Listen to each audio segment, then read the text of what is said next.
I walk this earth like a god. Some claim to walk the earth like a god. Some throw cheap shots before the bell. Others are so confident, they put their entire purse on the line. Te apuesto tu bolsa que no me ganes. Fighters use trash talk to intimidate, to break their opponents before the first punch is even thrown. Oh, I've seen the Lennox Lewis fights, man. You took a hiding. But rarely do they succeed. Because the brutal truth of combat sports is this: the ring exposes everything. Every weakness, every false promise, every ounce of misplaced confidence. And when the talking stops, reality always hits harder than words ever could. Welcome back to Fight Story. David, where to from here, mate?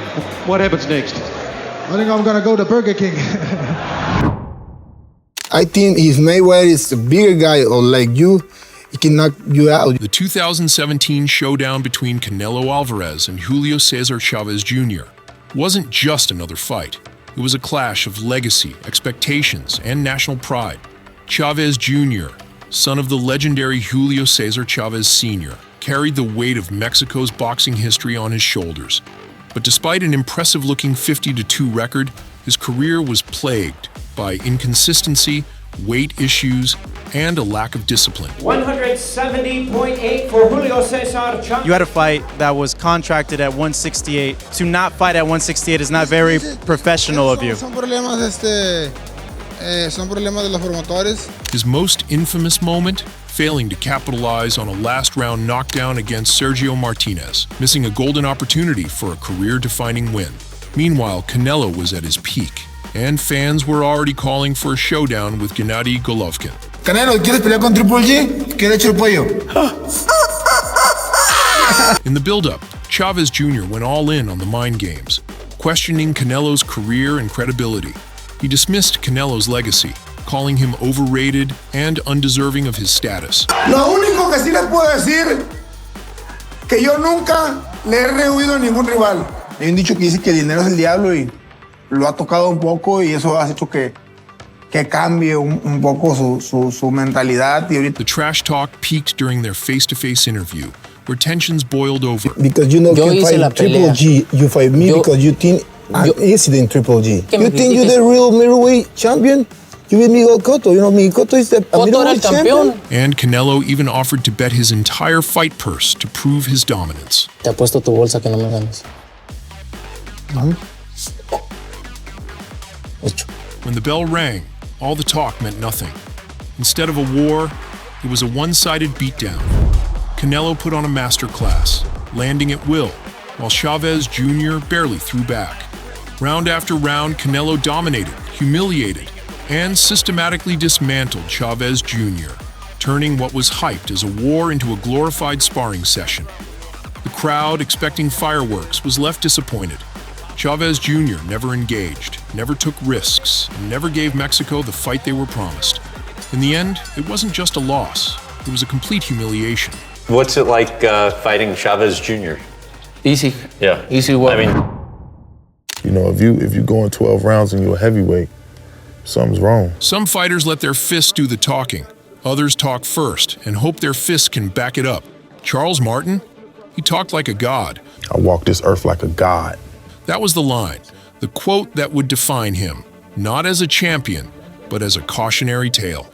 In 2016, Charles Martin arrived in London holding the IBF heavyweight belt, a title that once belonged to Tyson Fury, but Martin hadn't won it by beating a champion.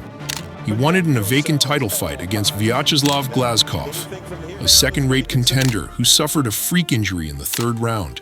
Glazkov tore his ACL and collapsed to the canvas, unable to continue. Just like that, the referee stopped the fight, and Martin became world champion. Just an accidental title win that left many wondering whether he was truly elite. I guess the force of, him. Well, he actually didn't connect on that. He didn't connect. No, he didn't. No, but I'm saying, just anywhere I hit, anywhere I land, this is enough force. I hit him in the body and his legs will fly out. But Martin didn't just believe he was the best. He convinced himself he was untouchable. So I'm gonna knock him out, period.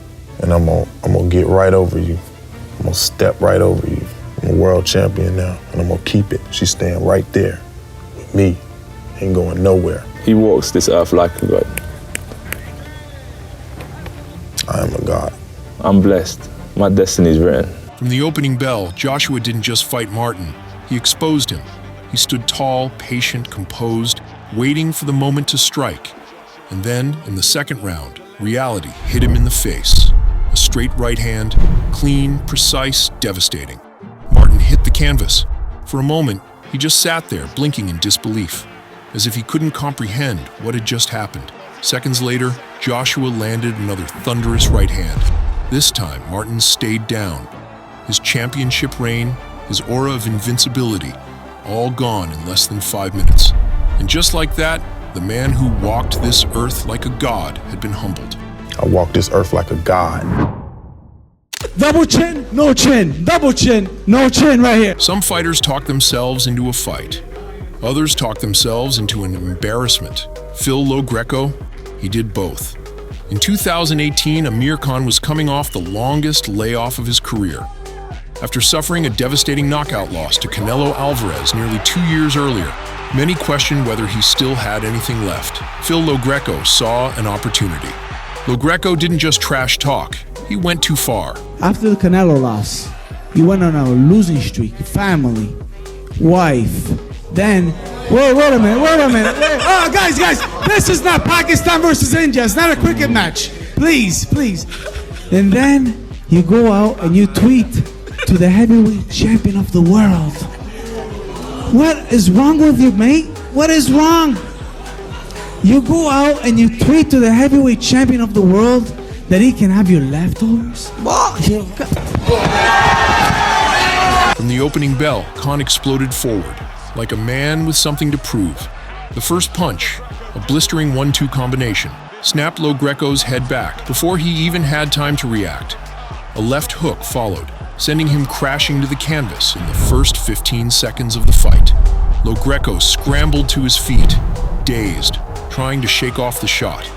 But Khan wasn't finished. Another lightning-fast barrage, a right hand, a left hook, and then a brutal final combination that left Greco completely defenseless. The referee had seen enough. Fight over. 40 seconds. That's all it took for Khan to turn months of trash talk into an instant highlight reel knockout. But look at this, it's got lights on, little lights on it. I'll tell you what's going to happen, it's going to be lights out. For David Tua, that's what's going to happen. In New Zealand, there was only room for one heavyweight king. David Tua was a national icon, a battle-tested warrior who had gone toe-to-toe with the best in the world. His resume spoke for itself. Shane Cameron? He was the new guy on the block. Young, ambitious, and eager to take over. But Cameron didn't just want to beat Tua. He wanted to erase him. Well, yourself a professional, man. How long you been out of the ring for? I'm making a difference. Like I said, I wasn't beaten up like you. Oh, I've seen the Lennox Lewis fights, man. You took a hiding. Come to the mountains of Gisborne. And then there's signs, the mountain goat.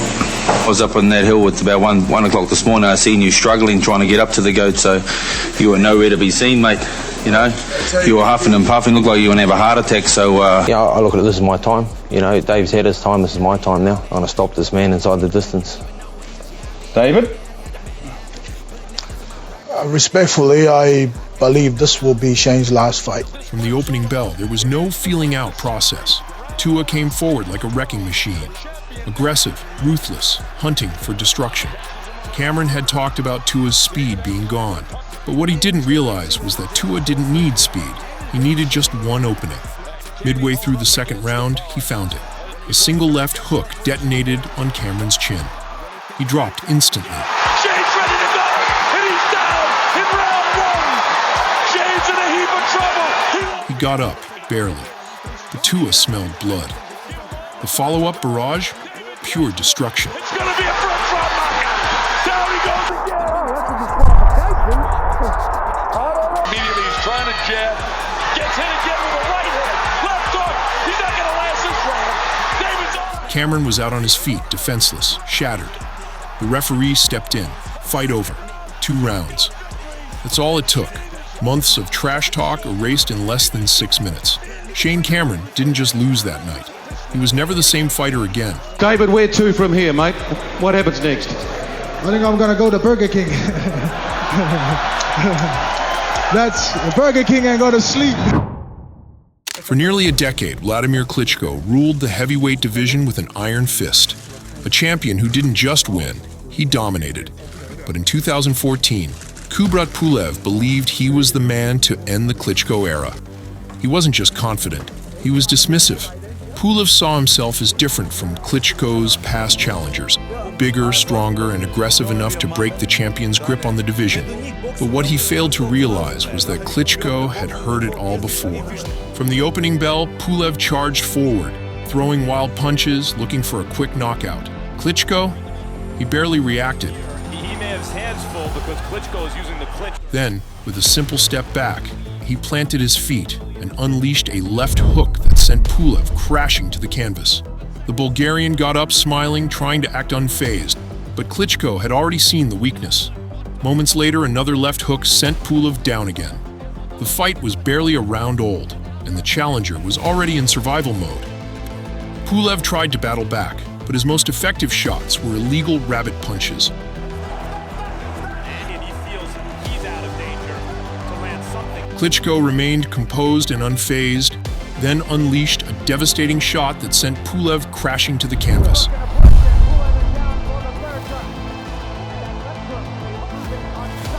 Of invention, and why should Klitschko have to invent the body? And in round 5, it came. A crushing left hook, the most devastating of the night. Pulev's legs buckled, his body collapsed, and this time he wasn't getting back up. The referee waved it off. Fight over. Wladimir Klitschko had once again silenced a challenger who thought they had the answer, only to realize too late that they never stood a chance.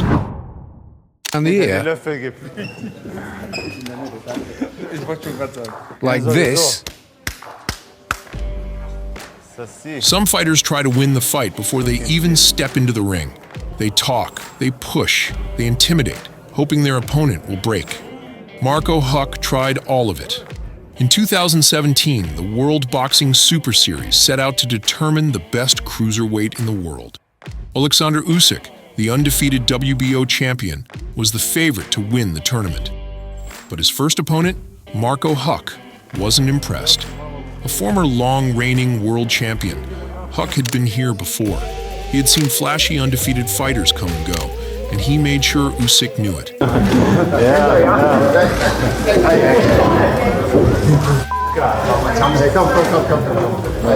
From the opening bell, Usyk took control.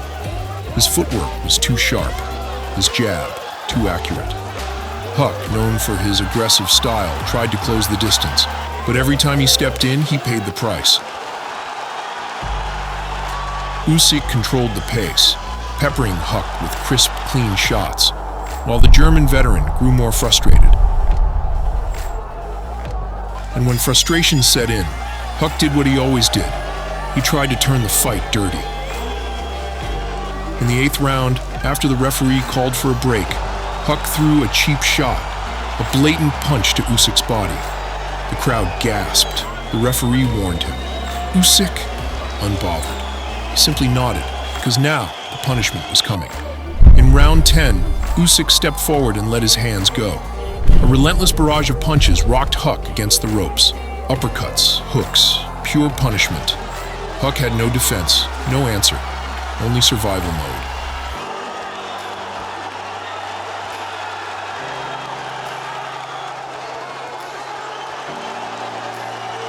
The referee had seen enough. Fight over. Oleksandr Usyk had not just beaten Marco Huck, he dismantled him. Marco Huck promised to expose Usyk. Instead, he was the one who got exposed. Whatever happens, happens, brother, and you know, my O's not gonna go, so you know how it goes. Some fighters talk their way into a fight, others fight their way out of one. At the International Convention Center in Sydney, Mikhailovich and Alex Hanan weren't just trading punches, they were settling a grudge.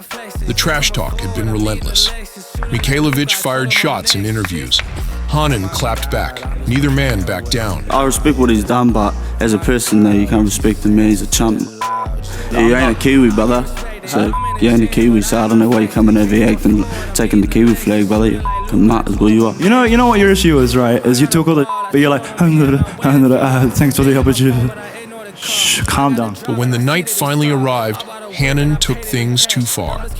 During the glove touch, he threw a blatant cheap shot to Mikhailovich's midsection, fueling the fire before the fight had even begun. The crowd erupted. Mikhailovich didn't flinch. He didn't react. But the punishment was coming. From the first bell, he took control. Crisp combinations, relentless pressure, a masterclass in calculated aggression.